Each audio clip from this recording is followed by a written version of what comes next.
नमस्कार, स्वागत है आपका इंडिया न्यूज 28 में। ये बात करते हैं उत्तराखंड की कुछ खास खबरों की। प्रतिपक्ष क्षेत्रीय विधायक यशपाल आर्य ने बाजपुर के कुंडेश्वरी क्षेत्र में विभिन्न शिलान्यास व लोकार्पण किया।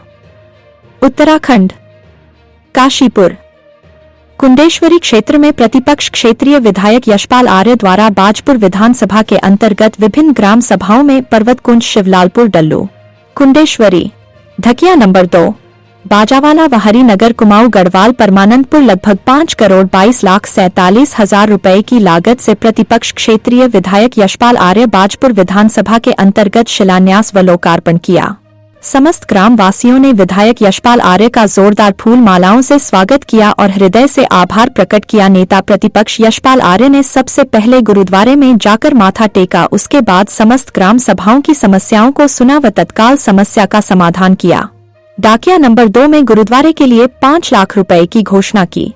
इस मौके पर कांग्रेस मंडल अध्यक्ष राकेश लखेरा, हरेंद्र सिंह लाड़ी की विधायक प्रतिनिधि के उमेश जोशी, साधु सिंह, वीरेंद्र बिष्ट, प्रीतम, राजेश कुमार, राजेंद्र मुन्नू की, प्रेम प्रकाश, महक सिंह, राजेंद्र सिंह, गजपाल सिंह, श्याम सिंह, कालू सिंह, किरण पाल, हरमन सुमन भूरी, सफर, जोगिंदर सिंह, अंग्रेज सिंह, सोनी सिंह, गुरदीप सिंह, तरसेम सिंह, बलजिंदर सिंह आदि अधिक से अधिक कार्यकर्ता उपस्थित रहे। काशीपुर संवाददाता पैट्रिक चरण बाबा की रिपोर्ट। जो विधानसभा का कार्यक्रम है वो क्या लोकल योजनाएं आपने जो है शिलान्यास की है, उसका आपने प्रतिनिधि किया। देखिए, आज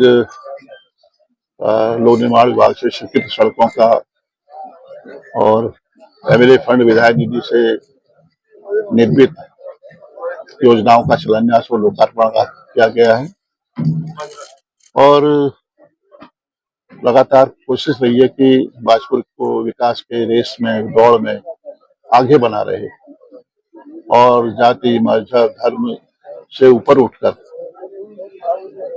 हमने हर क्षेत्र में काम किया है और आज जरूरत भी है कि जो विकास अनंत है, विकास की कोई सीमा नहीं है, अनवरत विकास हमारी कोशिश है। और मुझे बाजपुर की महान जनता का हमेशा आशीर्वाद, सहयोग मिला है, समर्थन मिला है, प्यार मिला है और कोशिश रहती है कि क्षेत्र के सर्वांगीण विकास के लिए मैं प्रयास करता रहा हूं और कोशिश भी है कि काफी हद तक उन योजनाओं को हम धरातल पर उतार भी पाए हैं। सर, जिस प्रकार से आपने अपने विधानसभा क्षेत्र में लगातार विकास कार्यों की छड़ी लगा दी है, इस प्रकार से आने वाले समय में जो ग्राम पंचायत के इलेक्शन आ रहे, क्या अपेक्षा कर रहे हैं आप? देखिए,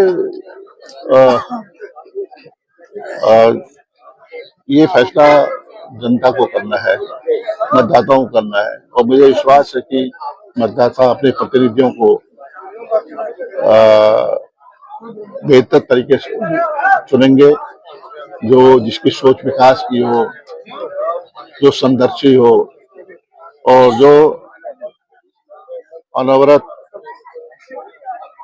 जन समस्याओं के निराकरण के लिए प्रयासरत रहा हूँ। उन लोगों को जनता ने निश्चित रूप से उनको चुनना चाहिए, ऐसा मेरा मानना है और फैसला तो जनता जनार्दन का है और मुझे विश्वास है कि हमारे अच्छे प्रतिनिधि चुन के आएंगे जिससे कि हम तालमेल के साथ विकास को और तेजी से गति दे सकें। तो जन विरोधी फैसले लिए जा रहे हैं सत्ता पक्ष की तरफ और जो है विपक्ष एक मजबूत विपक्ष की जो है आवश्यकता जताई जा रही है, क्या कहेंगे? अब देखिए, हमने सदन में हमारे माननीय विधायकों ने, सभी माननीय विधायकों ने जो आज के प्रमुख विषय हैं, मुद्दे हैं जिनसे जनता त्रस्त है, उनको बखूबी उठाया है। लगातार सरकार बैकफुट में दिखाई दी है, सदन का सत्र को छोटा कर दिया जाता है